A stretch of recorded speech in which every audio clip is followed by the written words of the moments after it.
In my experience in the utility space and at nuclear power plants, we're not talking about the best software applications. A lot of legacy software applications compared to what you're using in your consumer day-to-day life. You're like, why are we 20 years behind kind of modern software applications? Welcome to Power Perspectives Podcast from Energy Central, the leading community platform for over 250,000 utility professionals. Head to energycentral.com to subscribe to our newsletter, connect to other power pros, and learn more about the future of utilities.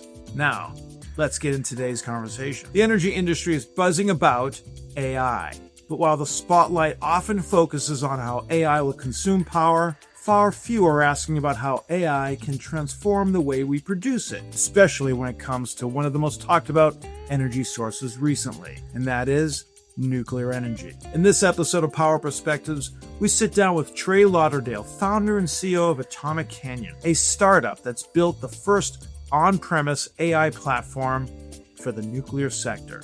From his unexpected leap from healthcare to nuclear, to his work modernizing operations at the Diablo Canyon power plant, Trey brings a compelling vision for what AI can do for energy, not just what it demands from it. And a reminder, you can always catch an episode of Power Perspectives and Energy Central's other shows on Spotify, Apple Podcasts, YouTube, and wherever else you get your shows. So subscribe, leave us a comment or rating, and don't miss our new series tackling the world of innovation called Piloting the Future. I'm Jason Price, coming to you from New York City, and with me as always is Matt Chester, Energy Central Community Manager and podcast producer, based in Orlando, Florida. Matt, AI and nuclear are surely two of the more talked about topics on Energy Central's pages. What have you heard from our community members about how these areas go together? Our community members, they're fascinated in talking about how AI can help solve some of nuclear's biggest challenges. I've seen discussions around using AI for predictive maintenance, reactor monitoring, optimizing fuel cycles, all things that are critical for making, those existing nuclear plants more efficient and safer. And then on the other end, people are thinking about, well, how can nuclear be a key to meeting the rising power demand associated with the explosion in use of AI and associated data centers? So again, excitement is definitely the word I would use there. And then there's also the bit of caution. There's always questions about cybersecurity, making sure AI systems are transparent, audited. Those ideas being pushed as essential as well. Again, especially considered the stakes in nuclear. So it's definitely a space to watch, and I'm looking forward to Trey's insights and how he's going to be able to help us bring that conversation even further. That sounds great, Matt. Thank you for that. And thanks to West Monroe for making today's episode possible. And now let's get to the main event and bring on today's guest, Trey Lauderdale. Welcome to Energy Central's Power Perspectives podcast. Well, Jason, Matt, thank you so much for having me and for the exciting introduction. And, I'll just echo all the points that you brought up. We are at what an exciting time. Like this, there's an inflection point that's occurred where we're seeing artificial intelligence grow at a pace and a speed that I think many would argue no one ever expected. And every time we think we understand AI, it continues to grow and provide just incredible insights into the world and different opportunities. And separately, nuclear, I used to try to send at least weekly, bi-weekly updates to my investors and others. There is so much news around nuclear on almost a daily basis that when you really look at that intersection of what's going on in nuclear, what's going on in AI, I could not think of a more exciting space to be in, and happy to share whatever insights I can with you on the pod today. So let's have some fun. All right. Sounds good. Yeah, right. So nuclear, don't call it a comeback. It's always been here, right? Yeah, exactly.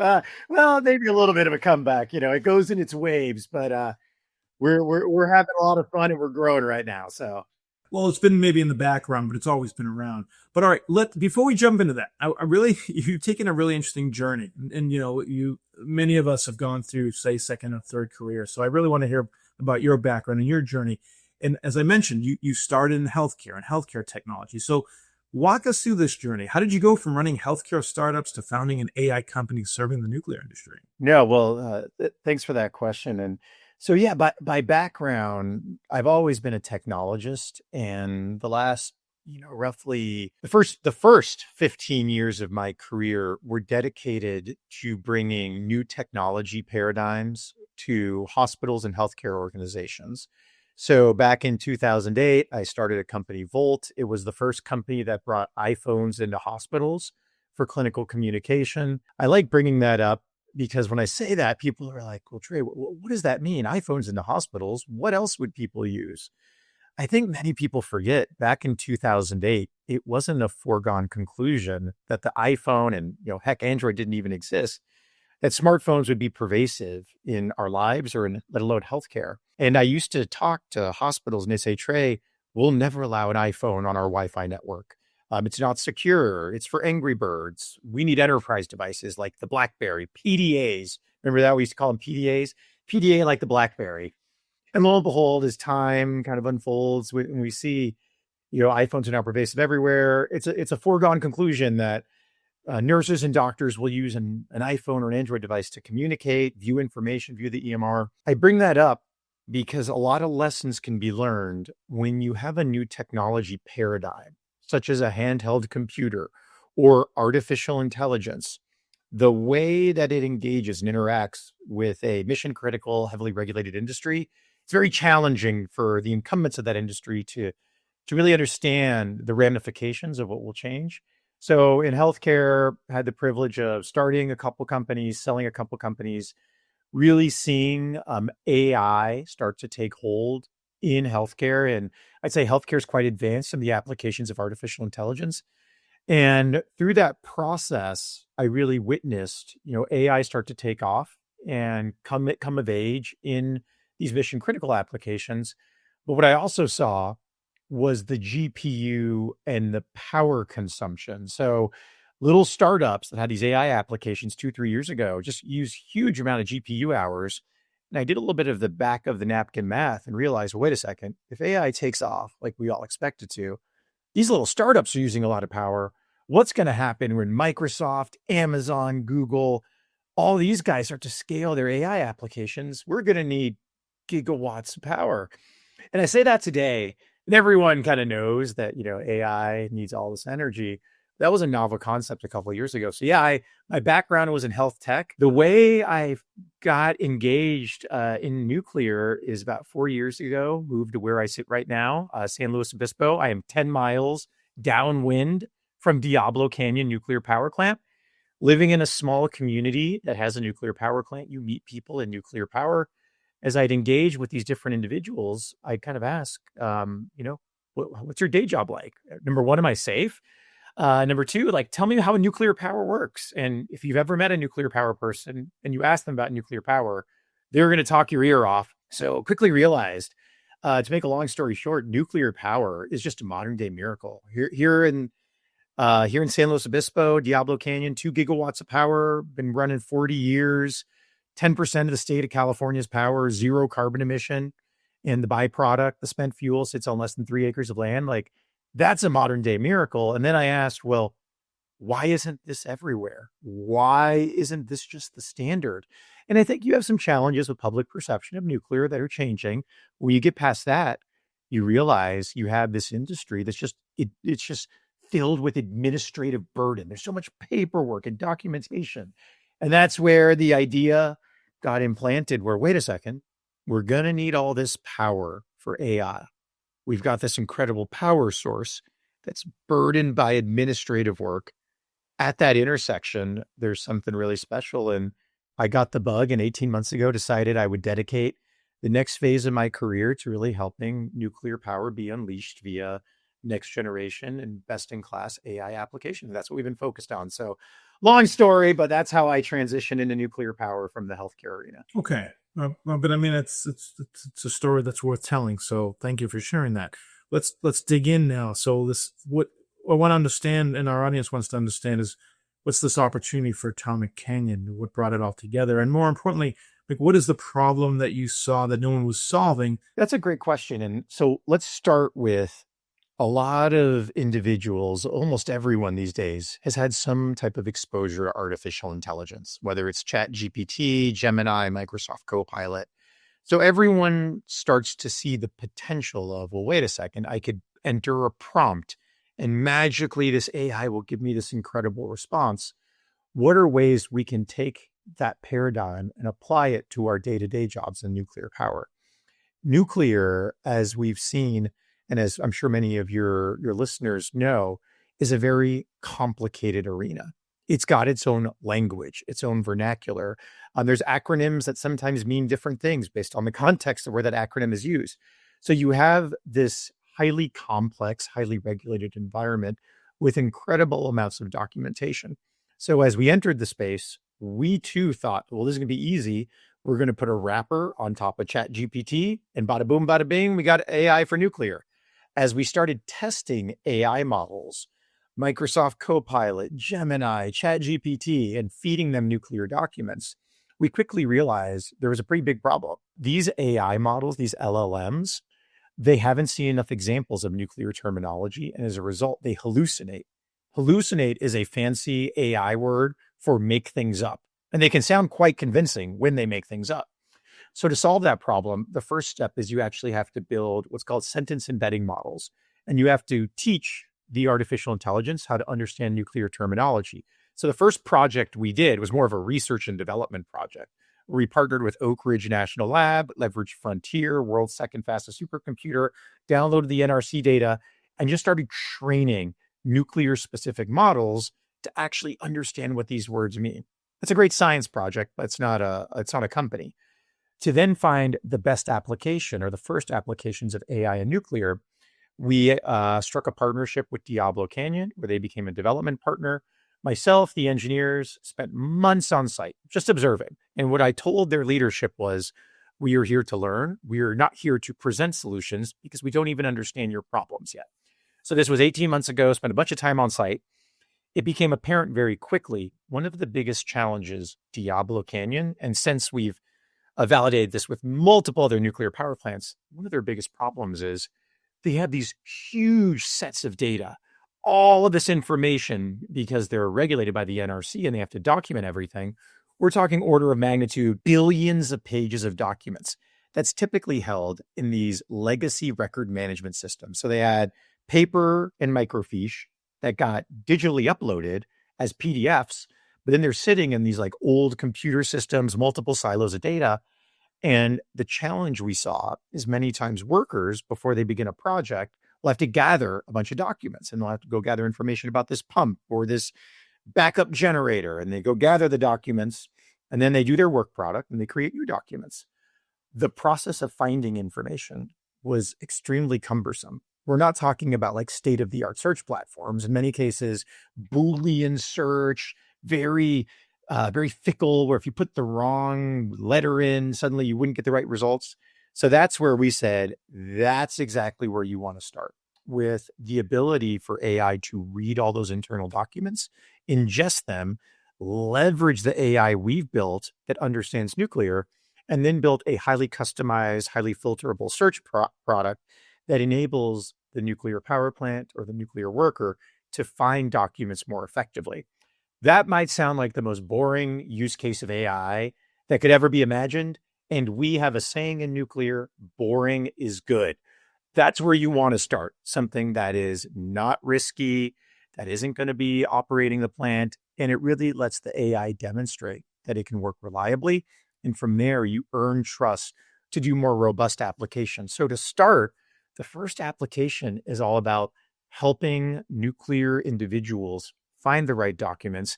And then that becomes a platform or a framework to then build your more generative AI use cases, not to get too technical, but using a methodology called retrieval augmented generation. And you can build out different modules that create documents.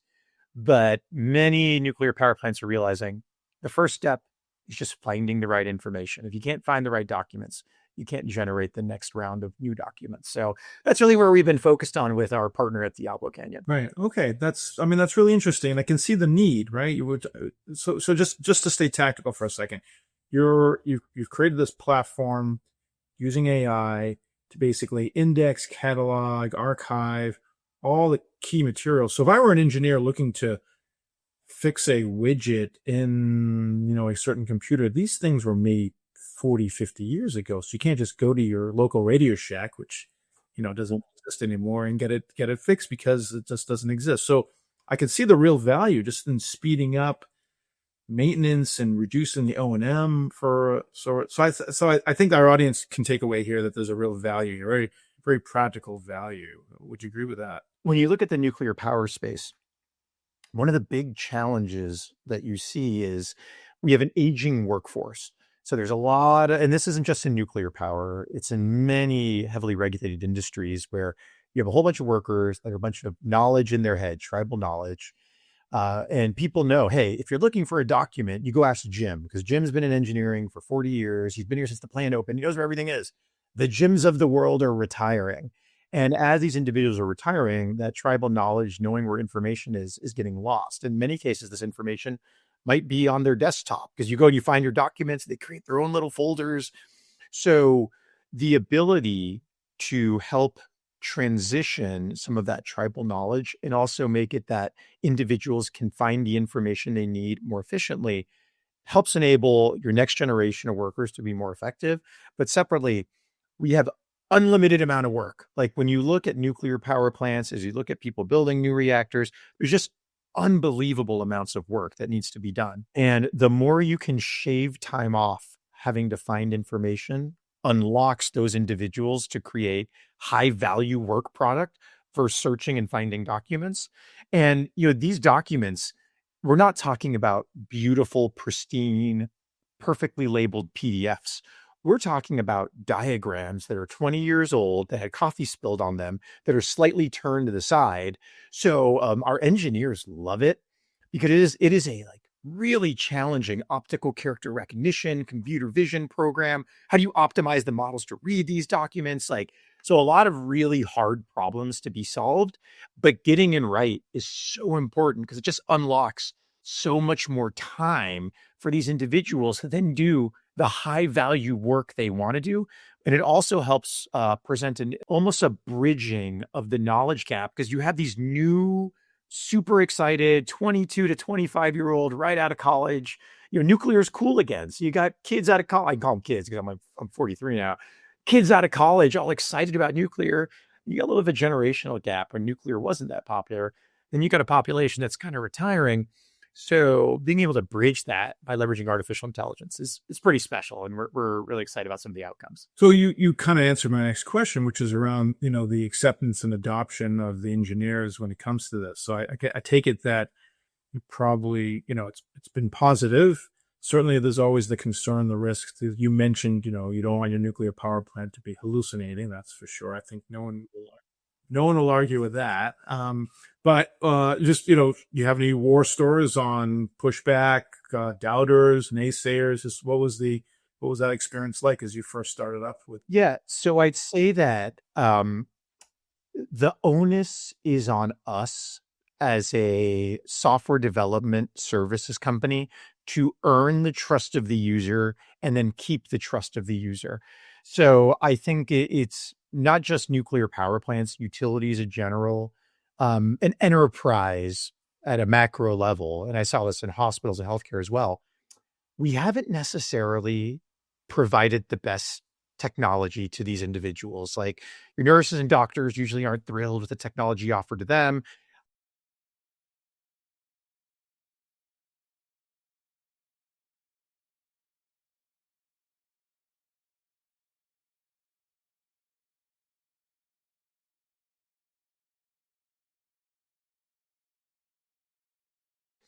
So I do think in general, it's not just AI. I think you see some hesitancy of nuclear power professionals. They're like, okay, we've been promised a lot of IT tech and not a lot has delivered. Why do we think it's going to be any different? So there's definitely been some naysayers that we've had to convert. And that's where it's a combination of, when I think about our company, what we excel at is number one, we have real AI research and development. We train and we build nuclear specific models. Equally as important is the user experience and the application team that can then take those models and build a user experience that solves problems and is easy to use. So a lot of the work we've done has been getting feedback and releasing new versions on a weekly basis based off nuclear professionals' feedback. So I'd say it definitely is not easy. Like I do not want to come say you have an industry here that's just like, oh, great, new tech. We're gonna take it and we're gonna use it right away. There's a lot of earning the trust of the user. Then separately, from an installation perspective, as you brought up earlier, cybersecurity, risk assessments, um, all sorts of compliance with who can access what documents. There's a lot of sensitive information here. And there's a lot of integrating to legacy systems that aren't necessarily the best at having APIs or interfaces. So a lot of our work has been taking the skill set we built in healthcare, which is very similar, highly secure environment, a lot of legacy systems integrate to, porting that into nuclear, and then using that skill set to integrate to these legacy systems and make sure everything's done in a very compliant, secure way. And there's no risk of like cybersecurity leaks or anything. For example, you at Diablo Canyon, it's all on premise. We can't go and send stuff to the cloud. There's a lot of architecting and building things out so they could work on an on-premise basis. So Trey, all right, so you got the buy-in from engineers and staff at the power plants. Why don't you now talk about the key decision makers at the C-suite? How are they embracing this? What have the conversations been like from leadership at utilities and at nuclear plants, just in terms of what they're seeing at Atomic Canyon? Yeah. Well, I'll step back and kind of share my view from an even further macro level. So, in the boards that I'm a part of, or the boards that I've had the privilege of speaking on, or the board members I know were part of large publicly traded companies, there's a consistent theme which every boardroom talks about AI. And it's almost like you have this environment where everyone's like, look at what I'm reading in the Wall Street Journal. Everyone's doing AI. Everyone's seeing results. And they all kind of look at each other and say, well, have we had success? Are we seeing a lot of progress in AI? And then very quickly, the board turns to the CEO. It's a CEO, you got to go do AI because everyone in all of our cohorts are doing AI and we can't be left behind. Then usually the CEO turns to the CIO. It's a CIO, we got to do AI. And then suddenly the CIO says, okay, well, we got to go do AI. So then the CIO goes to his team, his or her team, and says, we're going to do AI. And then they go, great, we're going to go to Microsoft because that's our partner, or whoever they're one of their large enterprise providers. And then, of course, Microsoft will come in and say, we've got Copilot. You don't need anyone else. We'll solve everything. And what you find happens, there was actually a great, ironically, Wall Street Journal article about this, where the CIO of Johnson & Johnson said, we ended up with this giant bloom of 1,000 flowers of AI pilots, and none of them had any substance behind them, and they'd all just wither away. And we don't need the blooming of 1,000 AI pilots. We need about a dozen oak trees where we can actually get value and build upon an AI platform. So to that end, where I'm going with this is it's usually not hard to get buy-in from the executives because everyone's realizing there's a transformational opportunity that's presented itself with artificial intelligence. And there's a lot of board level CEO executive buy-in. The bigger challenge is centered around why are we going to be successful and why can't we just do this internally with our own IT resources, leveraging a partnership with someone like a Microsoft or a Google or an AWS or kind of off the shelf products. So I'd say the will and the excitement is there. There have been many, many failed pilots and projects. They're just already mini graveyards of everyone got excited about AI. You hit the kind of technology adoption life cycle. We're entering that period of like, wow, this is a lot harder than we thought. Because the thing about AI, it demos beautifully.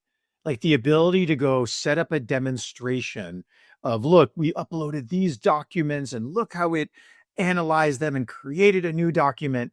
You could set that demo up so fast and it looks really good.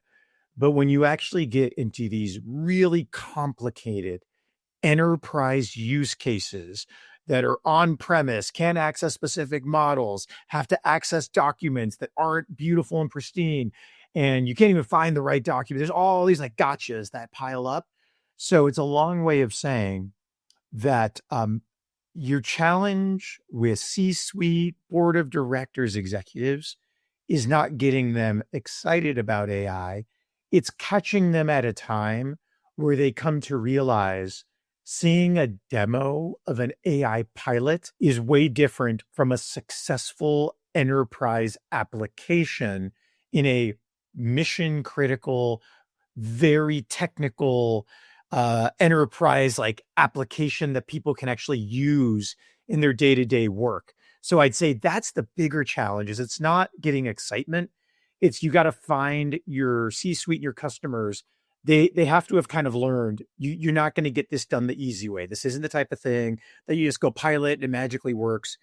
And also I'd argue your AI projects shouldn't be driven by IT. Don't get me wrong, IT needs to be supporting them. The AI project needs to be owned by the business operation. These are business transformation projects of which IT supports and helps do security and make sure the right infrastructure is in place. But if the business is not ready to own the project, it is absolutely destined to fail or get stuck in pilot purgatory. So probably not the answer you'd expect, but it's kind of what we've seen in engagements, not only in utilities and in nuclear, but across just enterprise in general. Yeah, all of those are valid points, Trey. And working in the utility industry, there's definitely a pilot need and a pilot fatigue, right? There's just pilots going on. So I totally agree with you on that. But let's go back to what I had mentioned in the intro, and that is that when we hear about AI and nuclear, it's really about the tenfold demand in energy and how nuclear could be the solution to meet those needs, the current and future load growth that we're expecting and experiencing. You, on the other hand, flip the whole thinking in terms of how to use AI to improve operationally the internal machine at the nuclear plant, helping the engineers and helping the process and reduce the O&M and basically making the system more efficient and modernizing it in many respects. Why has there not been more attention around that? You're modernizing an industry that hasn't been modernized for a long time. Seems like a rich story here. Why do you think it's been sort of an afterthought? Yeah. So I'll give a couple points to that. So I think we are in a time of hyper inflated news cycles that it's just hard for any story to break through. I mean, look at this last week in just news that's coming out, whether it's the big, beautiful bill or the terrible things that are going on between, Israel and Iran. There's just like the news cycle is hyper intensive. And I think the story, at least in the domain that we're in, which is AI needs power. These AI companies are fighting for talent. They're fighting for energy. Everyone's realizing we're at this incredible inflection point of society, and there's only going to be a few winners that probably emerge out of it. So the story's been more focused on the AI application itself, which I'm okay with because I'm happy going and executing on what I believe history will tell is the way more important story, which is AI is very important. It's going to transform multiple industries. The impact of artificial intelligence transforming nuclear will be one of the defining moments of history because you have in nuclear power this incredible energy source. I mean, the fact that we can split the atom and create heat, that heat can drive turbines and create carbon-free fuel or carbon-free energy 24/7 at a gigawatt scale. That is a modern day miracle that's been burdened by all this like administrative work and regulatory work, which it should be because I live 10 miles from a nuclear power plant. I want that thing to be safe. So I would always say the regulation's not necessarily a bad thing, but it exists and you have to deal with it. So what I don't think people fully comprehend is the AI models today. If, we had a presidential edict, executive order, no more work on AI, no more state-of-the-art models, we're keeping them where we're at. We could easily spend the next 10 years deploying the models that have already been built to modernize not only the current fleet, but the way we regulate new reactor designs, the way we build new reactors, the way site selection works. We could spend the next 2 decades just applying the tool set we have today to this industry. That is not happening. In fact, the opposite is happening. The rate of improvement of the AI models is increasing. So as the AI gets better and better, you're already seeing some of the ramifications of what will occur happen in other industries. So just this week, Microsoft announced that their latest state-of-the-art medical kind of healthcare models, they're claiming perform better than multiple groups of physicians when diagnosing medical conditions and in medical diagnoses. And I think to a lot of people that's scary. Like, you go to school to be a doctor or a lawyer, and suddenly you have a company like Microsoft saying, we think our AI is better than you at being a doctor. Like, wow, that's tough to swallow. So you're seeing this start to emerge in different verticals.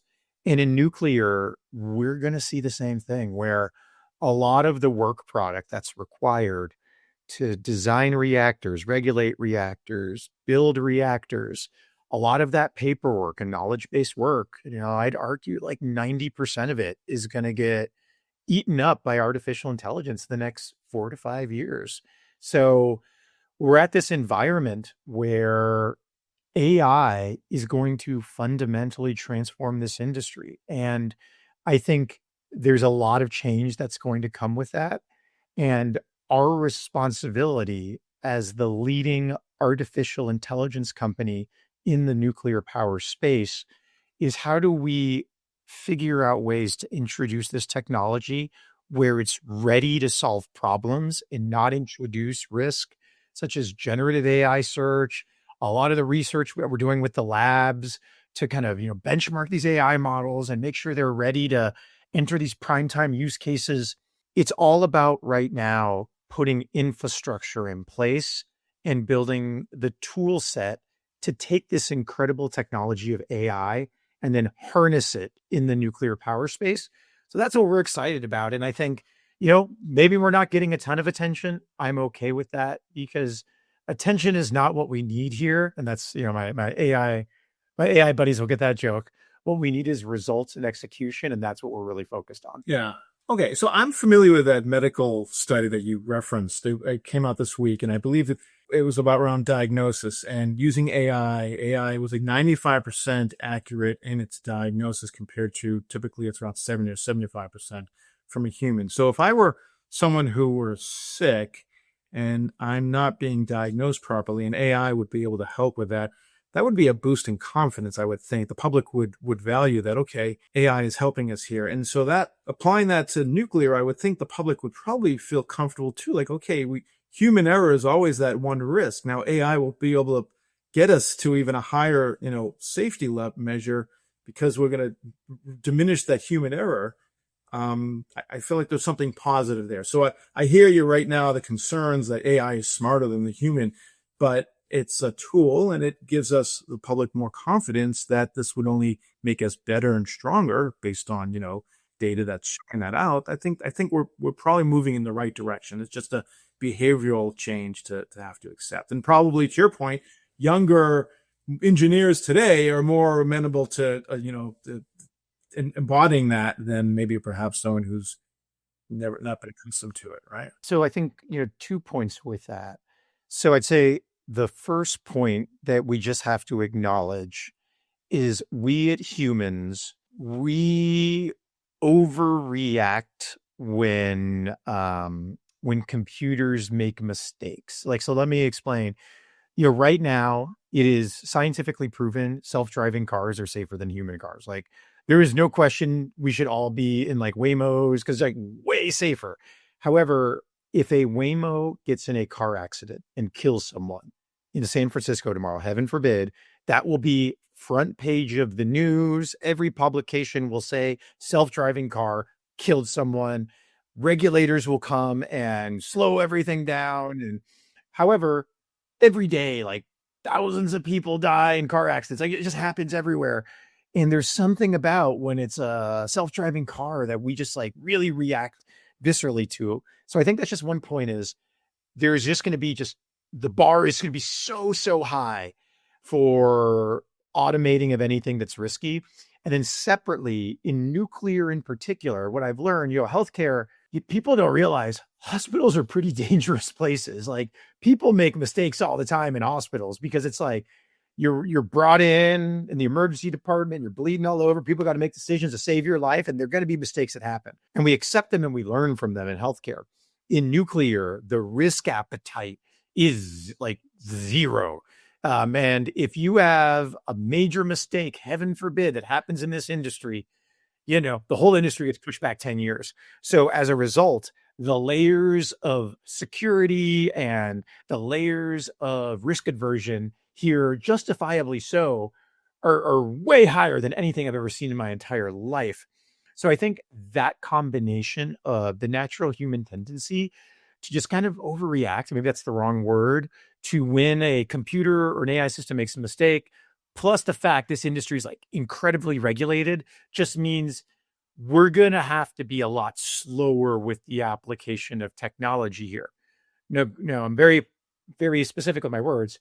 I'm not going to say we're going to be slow, but it's just going to happen in nuclear after it's happened in a lot of other places. And we're going to make sure there's lots of like safeguards in place, human in the loop, and we're going to be exceptionally thoughtful, but it's going to happen. Like, without a doubt, we are going to see a fundamental transformation of the nuclear power industry, like in the next 3 to 5 years. Yeah, the accountability issue, the regulatory issue, who's accountable at the end of the day, for all this stuff. I mean, the lawyers are going to have to figure these things out. But all right, so I want to go back to something that you had said in our planning session a few weeks back. You had mentioned that you talked about the duration of building a new nuclear plant and how AI, you predicted or you proclaimed that AI could really shrink the engineering work around building a nuclear reactor. And it could be almost automated to like somewhere around a 3 to 4, 5 year plan. Talk to us about that. What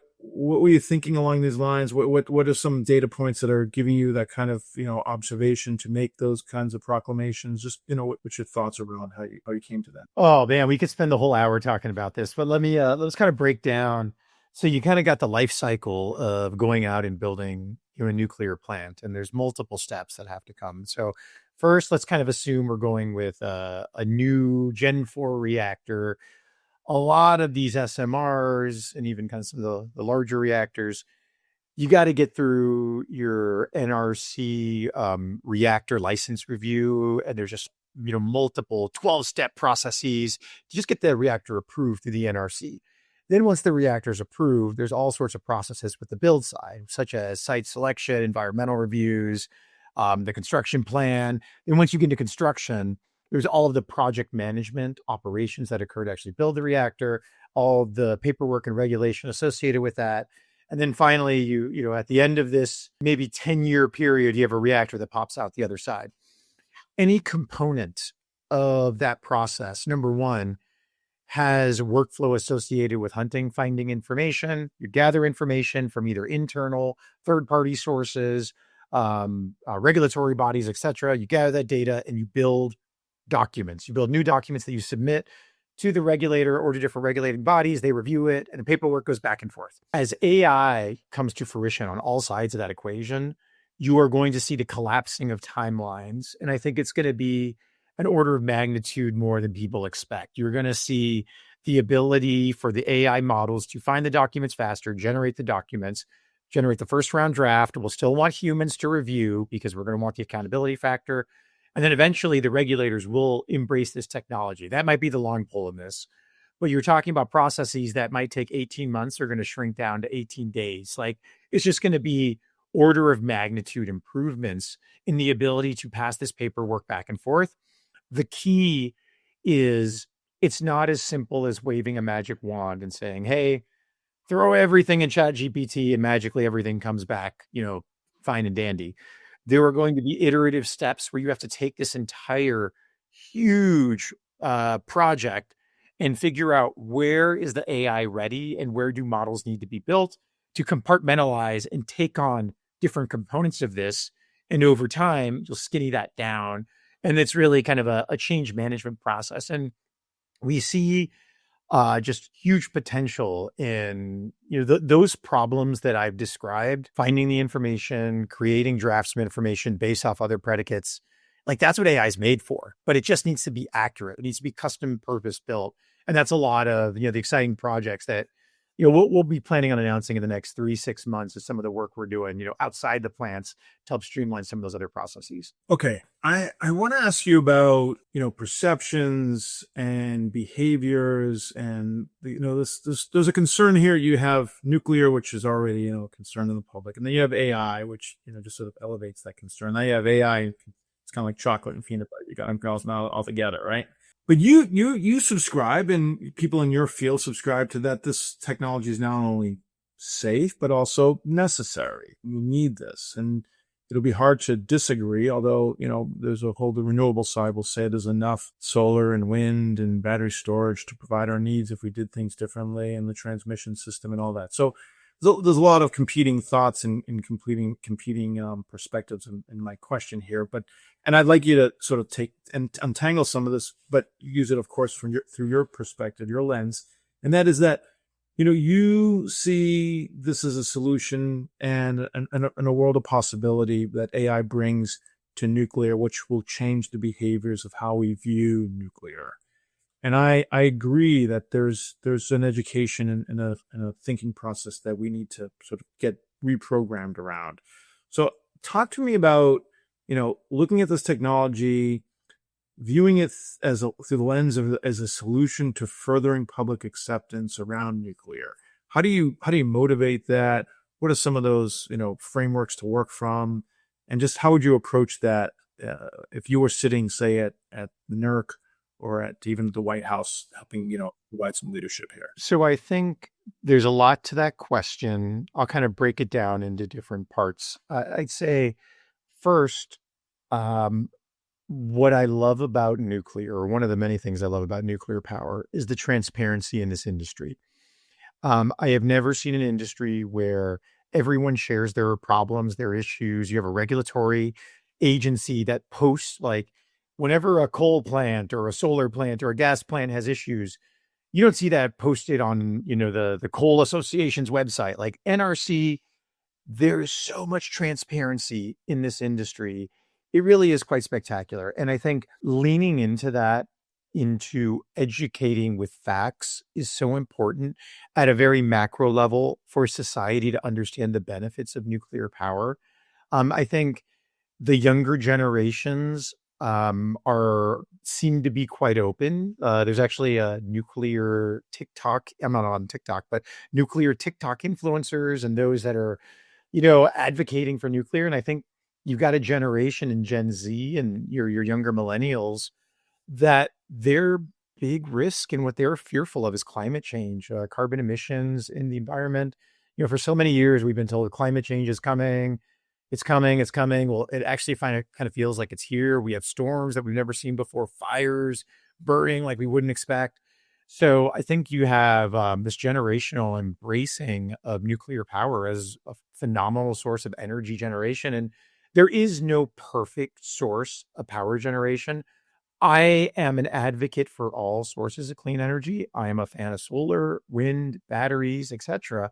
But I also view them in the lens that they're not perfect. Your wind turbines, the blades have to be changed out every 15 years. Batteries, we all have an iPhone. You see how that iPhone does after having it for 5 years. The battery lasts half as long. And there's a lot of minerals that when they're mined and when it comes to the end of the life cycle of batteries, it's not just great. So yes, nuclear power has spent fuel. We have nuclear radiation. We have nuclear waste that needs to be processed. So my view is helping the public understand that, there isn't like pollution emitting from the cooling towers. That's just steam. A lot of us grew up with The Simpsons, green ooze, three-eyed fish. So I think number one, nuclear needs to continue to work on public perception that this is a clean source of energy, and it's actually a highly effective gigawatt scale source of energy. I think that's, number one. When it comes to safety, I think that same level of transparency needs to be embedded into how we deploy AI. So as we're building out our AI applications, we're very big on making sure we're open and sharing with our customers, our prospects, and the general population. We are not coming forward and saying AI should run a nuclear power plant. On the opposite, we're saying AI should not run a nuclear power plant yet. We're saying AI should be used to find documents. And if someone doesn't find a document, it's not the end of the world. They go to their previous process of how they looked for it. So you start with your less mission critical applications and kind of earn the right to do things that do introduce more risk paradigms into the equation. So I think it all comes down to communication and transparency. These are complex topics, and being open and educating people, I think, is ideally, the best path forward. Well, Trey, this has been an incredibly informative conversation. There's a lot here. I think our audience are going to provide a lot of feedback and maybe even follow up with lots of questions. Oh, I'm sure they will. But there's a lot, you've given us a lot to think about, and I want to thank you for that. And we're not going to let you go just yet. We're going to give you the final word. But at this point, okay. Yeah, we're going to give you the final word to the audience, some key takeaways that you feel that they should, take away with. But before we do that, we have what's called the lightning round, which gives us an opportunity to learn a little bit more about you, the person, rather than you, the professional. So I'm going to ask Matt to jump back in. He's going to throw the lightning round questions at you. And we ask you to keep your response to, something brief, one word or phrase. Yeah, let's do it. All right, that's good. So you're ready. Let's get going. Matt, over to you. Excellent. All right. So Trey, I'm curious, what's your favorite use of AI you've integrated into your personal life? Oof, okay. Personal integration of AI. So, I'd have to say I wouldn't pick one specific thing. It just like pops up in all these really like unique little ways. Like, for example, I was getting ready to go with my wife and, cook dinner the other night, and just like chat GPTing, hey, we got these ideas for a healthy meal. Like, give me some feedback on what we could eat. Or as I'm helping my 9-year-old with their homework and, asking ChatGPT, what's a good way to explain this concept to a 9-year-old? Like, I guess I use a lot of like ChatGPT, Claude, and just like all sorts of day-to-day things. So I don't think there's been like one specific use case. It's just like AI's kind of replaced my Google. Like, I just, instead of Googling something, I just ask ChatGPT or Claude, and that just happens in an unbelievable amount of use cases. Yeah, I'm with you. It is a good Google supplement or replacement. Oh, it's replacing for me. Like I end up going to ChatGPT before I go to Google. Excellent. So another place AI comes up a lot is in pop culture. So I'm curious if you have a favorite sci-fi depiction of artificial intelligence. This might be from my healthcare background, but I think it was called the tricoder, like in Star Trek, where you have this like magical sensor that like automatically knows what's wrong with you.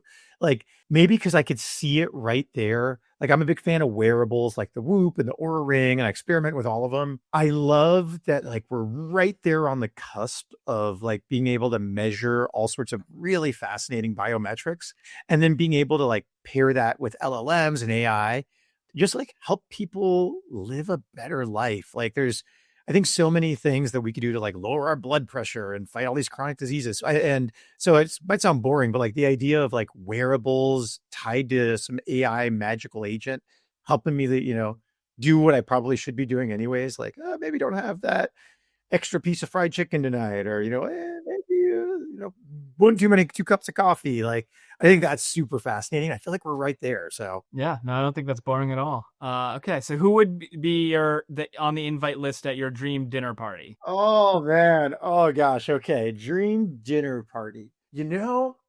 I'd probably do a little mishmash of, number one, huge fan of college football.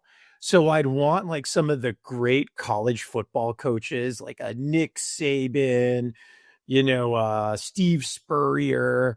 I'd want like that group just because I think it'd be fun to like hear about the stories of like leadership, college football greatness. And then I'd probably get some really like old school historical figures like Julius Caesar, maybe like Abraham Lincoln, like just really pull together groups of like historical leaders and college football coaches, which might sound like an interesting mishmash, but I think it'd be a ton of fun to let that all kind of come together. And, I think Nick Saban jamming out with Eisenhower, then that would be fun. Probably over a couple scotches. It'd be a good time. Maybe we'll learn what kind of offense Abe Lincoln would have run. One of the things that we've been doing on our lightning rounds is asking past guests to leave a question for future guests. So we had Colin Judge from Idaho National Lab on in a recent episode, and so this is a question we thought was right up your alley. But what do you think is the biggest challenge to achieve the stated goal of tripling nuclear power by 2050? Is it supply chain, licensing and regulation, designs going through different considerations, or something else? This is a simple one. People. It's people, people, people, people, people.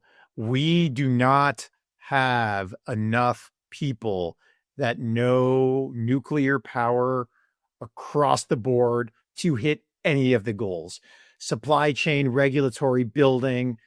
This is a very niche, customized, super dense topic of how do you support, operate, maintain, build nuclear power plants. We do not have enough people that have that skill set. That is the biggest challenge, is we got to scale people. Yeah, absolutely. And now you have the opportunity to do the same thing. Leave a question for a future lightning round. It can be tied to the energy sector, or it can be, completely off the wall suggestion. My question would be, if they have a child, will your child learn how to drive or not? And so I got a 9-year-old and a 6-year-old. Now I'll answer it. Like, I think my 9-year-old, I think he'll probably learn how to drive. I question if my 5-year-old will. Just the advancement of self-driving cars, it's like hitting inflection. So yeah, if they don't have a kid, if you had a 5-year-old kid, do you think you will have to teach that kid how to drive? Yeah, that's interesting. It's a fun thought experiment. It shows how close we are to some of these real big breakthroughs. Oh, self-driving cars always 10 years away is what they say, but now they seem to be there. All right, and our last one is one of our favorites, which is just simply, what are you most motivated by? I would say, from a motivation standpoint, not to sound cliche, but it's really my kids and wife and family. Lazy Labradoodle Ralph you see behind us. I'd say love my family tremendously. That's a big motivation for why I get out and try to drive nuclear power. Is I think as societies, to be high performing, to be functioning, you need energy. I'd like it to be clean energy. I like to pass my kids in our community a better, cleaner world than the one we've inherited. And I think that I got to spend the first 15 years of my life helping to improve society by bringing different technologies to hospitals and healthcare, which I think is personal to all of us, because our family members, us, our children, etc., will all one day be in a hospital. So getting to serve nurses and doctors was, very inspirational. As I move into energy, I feel like it takes an even bigger, larger macro level view, because energy is so necessary for society to function, let alone, to thrive and achieve what can be achieved. So I want my kids to have a great life. I want the members of our community to have a great life. And I want the world and society to be better. And I think, enabling these AI models to impact industries, nuclear being one of them, I think it's a worthwhile initiative to go after. So that's what I'm driven by. That's great. Well, nice job, Matt. Thank you for that. And great job, Trey, for your answers. Very, very thoughtful and poignant for sure. So as I shared, we would give you the final word to the audience. So as a final message to our listeners, I want you to be forward-looking and forward-thinking here. As I understand, you got some exciting plans in the works for 2025 and beyond with Atomic Canyon. Anything you can share to keep us engaged so that maybe there's a case for you to come back this time next year to check in on? Well, I'd say that we're at this really transformational moment in the nuclear power space where, look, I'm 18 months in this industry, and you can tell that the long timers, those that have been here 10, 15, 20 years, they're almost like shell shocked. Like, nuclear's kind of been, hey, in the utility, you kind of push your nuclear power plants aside, and you don't even call it a nuclear power plant. Like, you go and you see like a nuclear power plant, it's called like a generating station, because they didn't even want to be, they didn't want to own the nuclear thing because it was just, not popular. And suddenly, in like less than 2 years, it's just like, boom, you're front and center. We need to open up new reactors. We need to open up 3 Mile Island. We need to bring everyone back. We need to build more new. So I would say to my fellow peers in nuclear, like, the moment's here. Like, this is what everyone's been waiting for. The opportunity's there. I think if we as an industry are going to live up to the moment, we're not going to be able to do things the way they were done before. there is going to have to be an embracing of change, of different ways of getting work product accomplished and done. And from the people I've met in nuclear, I think we're up to the task. It is not going to be easy. I think it is going to accelerate more than it has now, which might make people think, Trey, it can't. It's already going too fast. Like, no, we are in this like hyper cycle of AI meets nuclear, and it's going to continue to go up and up and up. So I'd say number one, buckle up. Number two, enjoy the ride. And three, get ready to work like crazy, because I think we're doing something that is going to be really transformational for society. And it's incredibly exciting. So I'm thrilled to be along on the ride and look forward to chatting with you guys in a year where you can keep me honest in all these predictions. Those are sound words and very insightful. Thrilled to have you on here. And I know that our listening audience feels the same. And like I said, they're going to probably have a lot of questions for you. So thank you again for taking time out of your busy schedule to join us today, and look for questions and comments from our guests, and stay engaged. Again, thank you again for joining us on the podcast. Well, thank you for having me. Looking forward to the next time we have a chance to talk. You bet. And like I said, you can always reach Trey through the Energy Central platform, where he welcomes your questions and comments. Thank you again for being on the show. Okay, my pleasure. Thanks. Well, that was really interesting, Matt. So tell me, Trey covered a lot in the conversation. Give us one, statement that he made or thought that he shared that stood out for you? Yeah, I think the first thing I took away just from his personal journey, being so new to the sector, he kept saying 18 months in, and coming from the healthcare space, and I know that's probably resonates with you, coming from a different space from energy, and diving in and kind of learning all at once. But I thought that's kind of inspiring to see how much of an impact and new way of thinking somebody can bring just so quickly into joining, and then that's more doable in this era where we're looking at AI, and AI is moving so quickly. And as he talked about the idea that it's easy to get people excited, it's easy to put a demonstration together that looks dynamic. I know you and I have seen some great demonstrations at Distributech and conferences, but then there's the gap between that and all right, how are we actually implementing enterprise-wide solutions, and what does that look like, and what are the challenges? So it's a little bit of feeding into the hype, but also, tempering, all right, how do we get that to be a reality, not just get lost in the imagination of what's possible. And I think, he's putting together an interesting story and track record for how to do that. Anything jump out to you specifically? Well, I think what stood out for me is his thinking around the use of AI in the development and build out of new nuclear generation plants.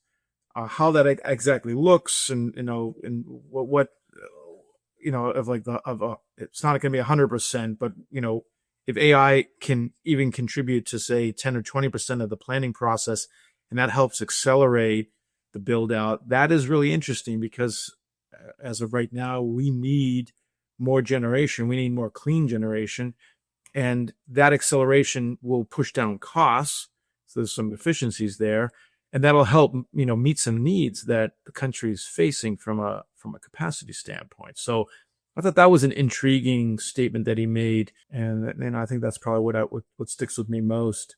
So yeah, I thought it was interesting. Yeah, and I was gonna say, I think you're highlighting exactly what to your question to me at the beginning of the episode. What's being talked about a lot at Energy Central, that hey, we have this demand, and everyone's kind of talking about how do we meet it, and adding kind of more of a burden from the AI, but how do we use AI as a tool there? So I know that's definitely gonna be something that resonates with the listeners, and I just throw out there that if anybody listening in has something specific that caught their ear that was interesting, we'd love to hear from you in the comments. We'd love, I'm sure Trey would be interested to hear what you have to say, what you have to ask, and then as always, if you have future suggestions for topics or hosts or guests on the episode, then we're open for you reaching out to us. So you can leave us a message in the comments. You can reach out to me at mchester@energycentral.com, and let's keep this as a dynamic conversation moving forward. Yeah, and certainly push back. Anyone who's listened to this conversation feels completely counter to what Trey's sharing,